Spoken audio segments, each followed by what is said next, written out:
ועכשיו נעבור למושב קצת פחות אמוציונלי. Now we will move to the session that will deal with the topic of the global order. Is the world changing in its course? For this session, I'm honored to invite Roderich, Kiesewetter, member of the Foreign Affairs Committee, the German Parliament. I'm honored to invite Antonia Dimou, Director, Middle East and Persian Gulf Unit, Institute for Security and Defense Analysis, Greece. And I'm honored to invite Professor Dima Adamsky, Head of the Honors Track in Strategy, Reichman University. And the last one for this panel, the panel will be moderated by Shashank Joshi, the defense editor of The Economist. Thank you very much. Good morning, everyone. Thank you very much for having us. I'm very pleased to introduce this fantastic panel. I'm Shashank Joshi, defense editor at The Economist in London, where I cover national security and military affairs. We have many opportunities today to discuss regional issues. We've just had a fine panel on Iran. We have many others on regional issues. This, I think, is our opportunity to zoom out and reflect on some of the big picture questions and, in turn, how they affect the region. So, given our limited time, we have 30 minutes to solve the global order, a tall task for us. I'm going to go straight into it and ask my friend Dima Adamsky of this institution to begin. Dima, you're one of the world's authorities on Russia's defense establishment. You've also recently returned from Moscow, a trip that not a great many people make these days. And so, just to begin with, I want to ask you, in the US, in Europe, there is a feeling that we are seeing much deeper alignment between how we see our adversaries, in particular Russia, Iran, North Korea, China. A few weeks ago, Philip Zelikow, the former US official, wrote a piece suggesting that the axis between these powers was in some respects deeper than that between the Axis powers of the 1930s. So when it comes to the global order, is that overheated? Is that hyperbolic? Or do you think there is some merit in that characterization? And what does it mean? Thank you, Shashank. It's an excellent, very timely and the right question to ask. We have 30 minutes, so just 3 very brief response points on that.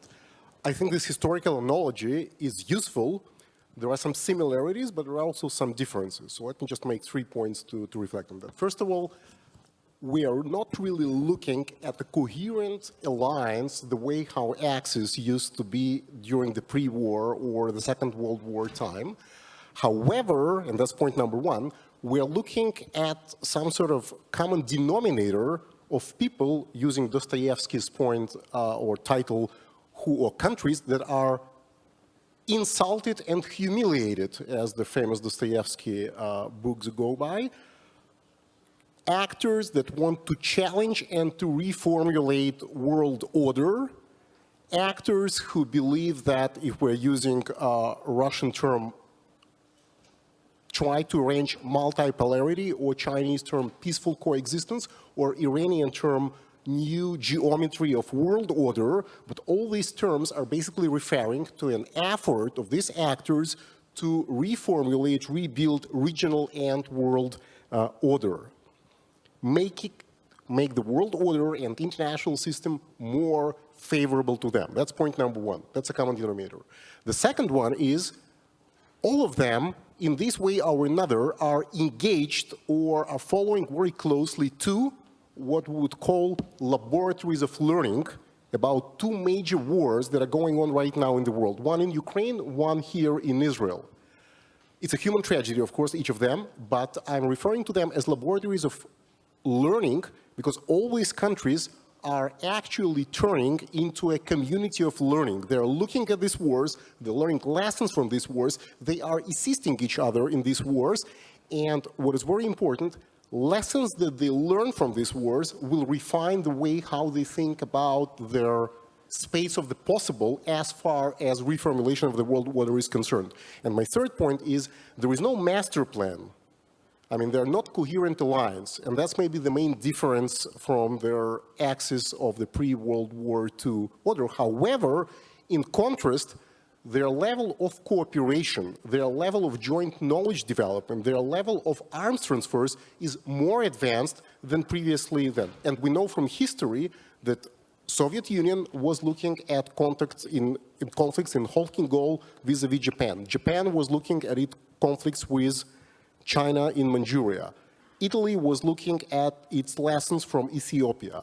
Spain was learning together with Nazi Germany lessons from the Spanish Civil War. Lessons that they learned from these small contingencies shaped their way of thinking about military power and military power as an instrument for world order reformulation. Something very similar is going on right now. So there is no master plan.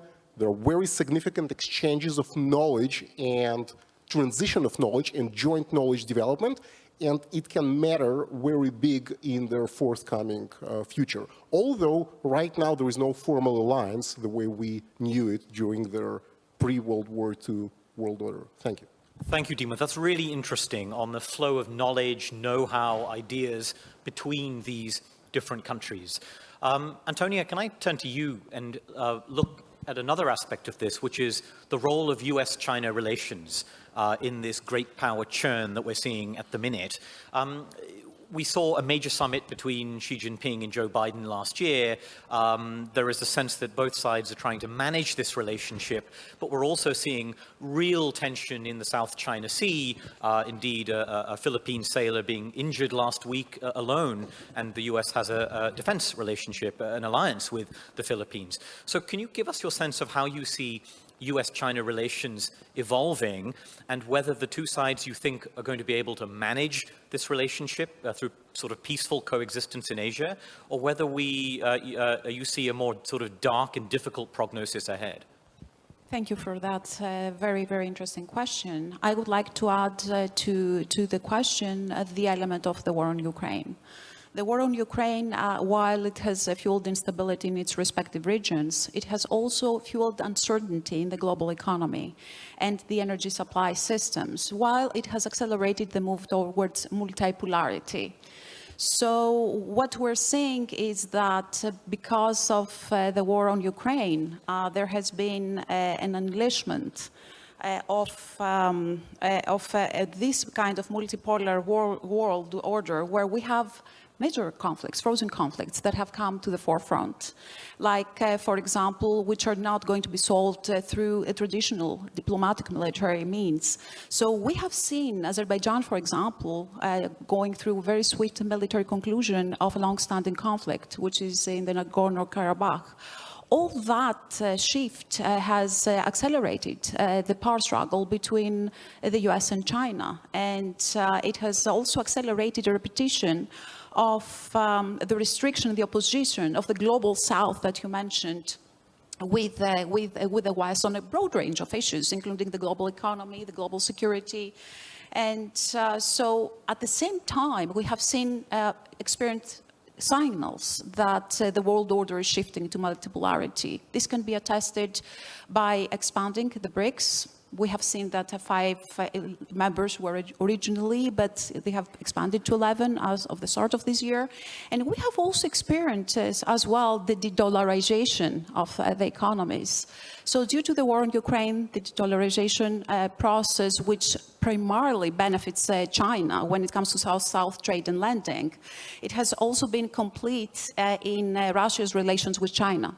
So the majority of the mutual payment between the two countries are paid either in yuan or rubles, the national currencies, while more than 90% of the contracts signed between the national companies of the two countries are made also in national currencies. And I would like to bring to your attention to everyone's attention that the de-dollarization of the economies can take away one of the major weapons of Washington, because the dollar supremacy, and in particular the SWIFT system, allows the United States to block transactions and financial takeaways between countries that are under sanctions, like North Korea and Iran.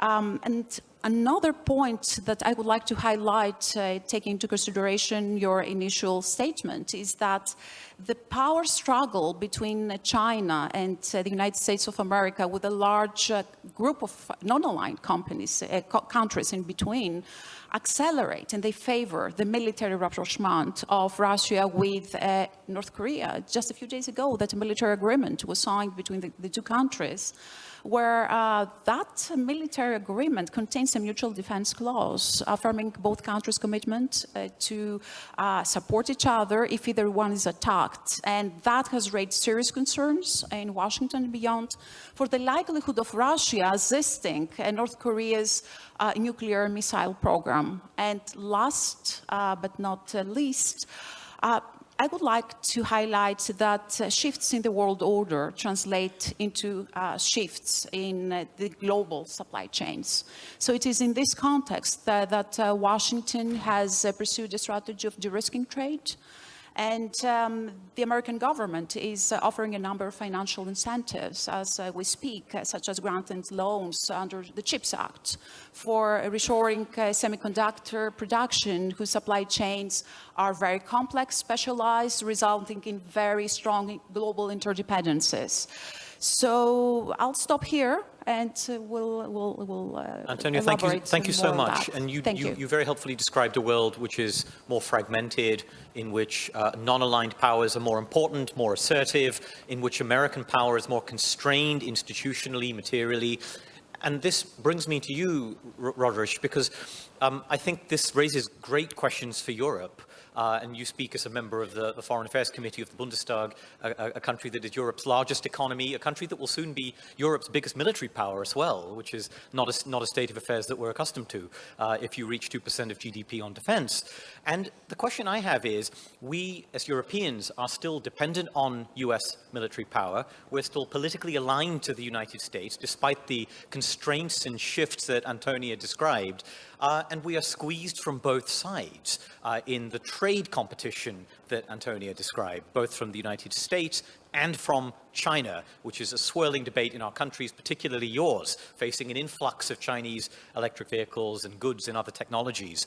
And so my question is, where does this leave Europe? Are we bound to cast our lot in with the United States and make the best of this? Or are there different ways that you think Europe will head in the coming years to deal with this sort of world that our previous two panelists have described?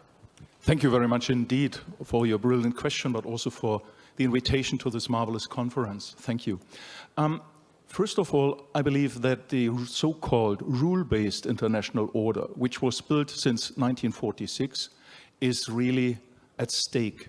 It is at stake because there are some forces in the world who believe in a multipolar order, which means right of might and not the power of law. And this is really a challenge, because some countries do not accept this rule-based international order based on the United Nations because they were not part of it. China joined the United Nations in 1971, replacing the Democratic Republic.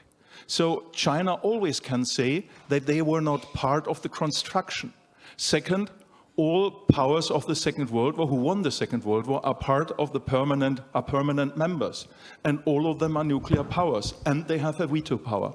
And therefore, it is really difficult for other countries to accept their non-presence in this committee, like Latin America, like the Southern Hemisphere, like the African continent. So this, first of all, the Europeans have to be clear about, and that two European Union member states, as well as NATO members and nuclear powers, are part of the Security Council, and they won't give up it. So if we want to reform this, there is a huge amount of diplomacy necessary. Second remark, the European Union was relying on the United States since the fall of the wall. and especially Germany, believed in three lifelines. Germany was surrounded by partners and friends, they believed, so they invested in social cohesion, societal cohesion after unification. But to afford this, to finance this, we relied on cheap security of the United States, cheap supply chains from China, and cheap energy from Russia. This doesn't function anymore because it was lawful cheap, but it was not valuable the price. Because now we see we are dependent by our idea changed by trade. So neither China nor Russia changed by this trade. We changed in dependency and also some parts of Europe. Third remark, the Americans see that this is a war on European soil. Russia is in a coalition with China, Iran and North Korea. By the way, to the second but last panel, Iran will become nuclear because they will not share the fate of Ukraine. Ukraine handed over its nuclear weapons some 30 years ago, and they got security guarantees which were destroyed in 2014 by the annexation of Crimea and the war in eastern Ukraine. So Iran will not rely on security guarantees. And last remark as regards the European-American relationship, the Americans demanded fair burden sharing for decades. What they received was that they were in the payer's role, and the Europeans in the receiver role of their investments and of their security. So what we have to expect after November is not a burden sharing, it's a shift of burden. And the Americans will not have, furthermore, 12 days leave a year, whereas Germans have 30 days leave a year. The Americans have 11 aircraft carriers. Europe has none, except 2 which are not very relevant. And the Americans have contained Germany from 1941 to 1945. More than 400,000 North Americans lost their life due to the fact that the Europeans were not able to contain Germany. But today the Americans say, if you are not able to contain Russia on the European soil, it's your business. So we have to be aware that if the Americans withdrew, what I do not believe, that we have to take over more responsibility and we have to redefine our welfare by more resilience and by more capabilities to defend the rule of law and not the right of might. Roger, thank you very much. Those are really interesting remarks, and I agree with a lot of them apart from your outrageous slur on Britain's aircraft carriers, which I strenuously object to. Let me again zoom out to another aspect of the global order that I think we should tackle. And you touched on this by mentioning Iran's nuclear program and, as you see it, the likelihood of Iranian nuclearization. And that is the nuclear order as it's evolved in the past 2 years. There is, Dima, a sense among some that the nuclear taboo that held for many, many years has, if not broken, then has eroded through open, prominent discussion of nuclear use, the real tangible fear that Russia might have used non-strategic nuclear weapons in October 2022, and the sense that also it has used nuclear weapons as a shield behind which to enable its conventional war in Ukraine. What do you think are the implications for the broader nuclear order, including Taiwan and other potential scenarios in which nuclear weapons are at the fore? Wonderful. It actually, Shashank, extends my point about learning communities and type of lessons the different actors around the world are learning from the current conflict. By the way, both in Ukraine-Russia war and Israeli war with Iran and its proxies. 3 points. First of all, we're looking at the unprecedented historical event in a sense of major conventional war in Europe with the presence of nuclear weapons on their battlefield and also in the minds of strategic planners. Basically, Russia illustrated to the whole world how nuclear intra-war coercion looks like. To use the language that mortals understand, it's basically using nuclear threats that produces some sort of cordon sanitaire around the battlefield and deters certain actors to, from direct or indirect intervention and involvement, and also compels competitors like Ukraine or others to certain concessions. Our colleague from Germany, right here, just mentioned potential nuclearization of Iran. I think their learning process is much broader.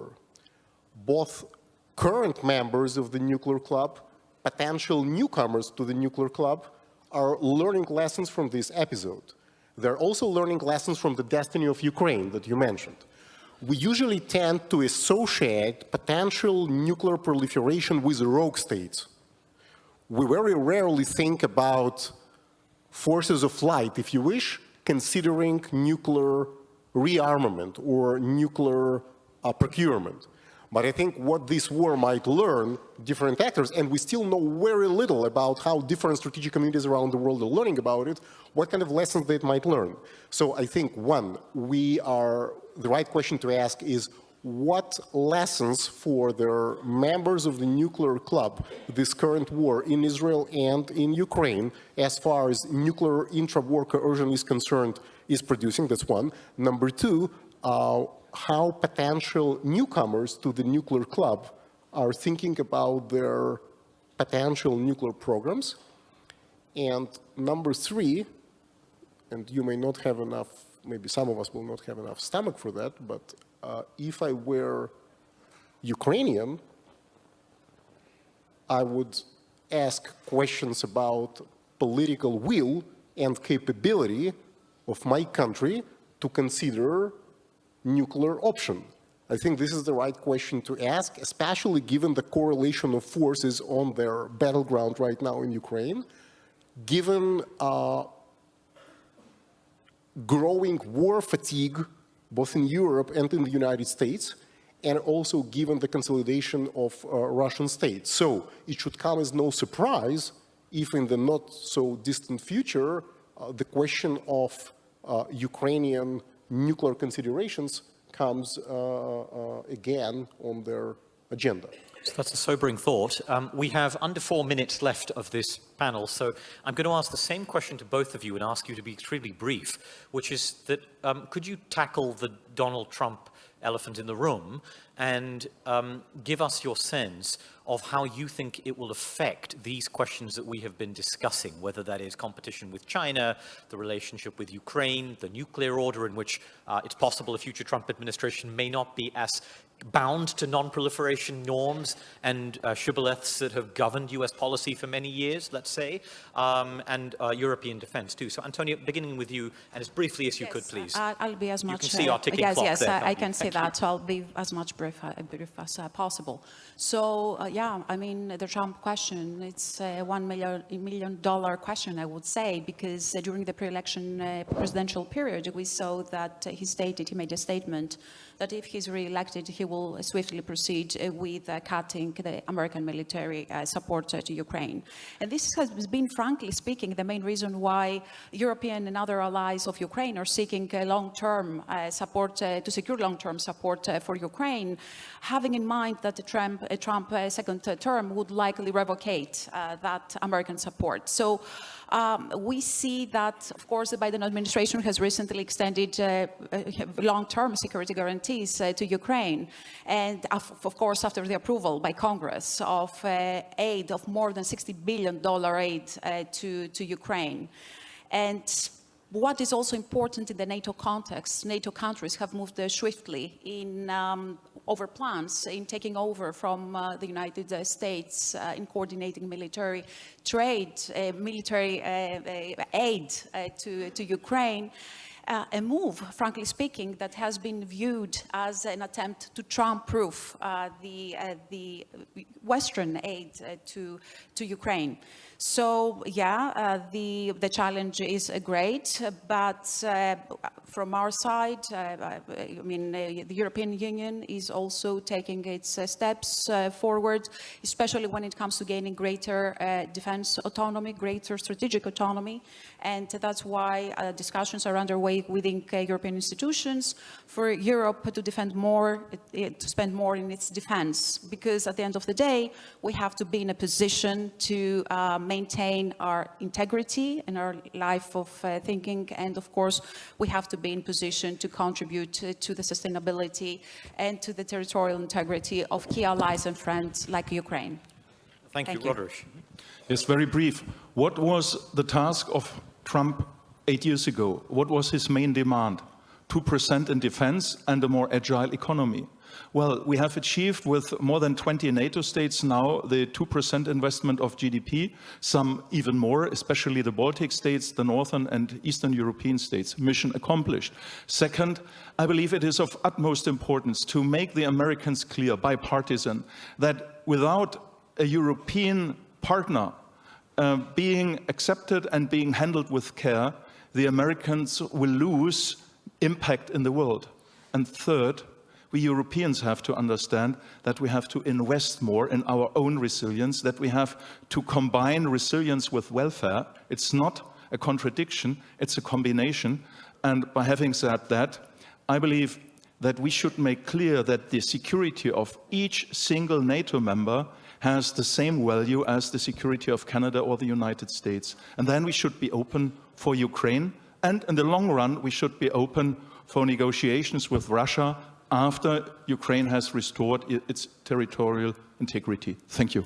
Roderich, thank you. And the very final brief word goes to you, Dima. Yes, Shashank, you asked me a question about erosion of nuclear taboo. I think that's a super important issue to put on the agenda. There's an unprecedented historical development, another one. We're looking at what could be called unbearable lightness of the nuclear talk around the world, both in Russia, in Europe, in the United States. We have never experienced anything like that during the Cold War and during the nuclear era in general. It might have ramifications to decision-making on the strategic level and also on the level of nuclear operators. It just produces an intellectual climate, a decision-making entourage, if you wish, when use of nuclear weapons is much more imaginable than ever before in human history. Also within the broader populations beyond their decision-making circles of strategic communities. This is unheard of, and it's a very important known unknown. Thank you. Thank you. And on that very cheerful note, I wonder if you would join me in thanking our very distinguished and insightful panel.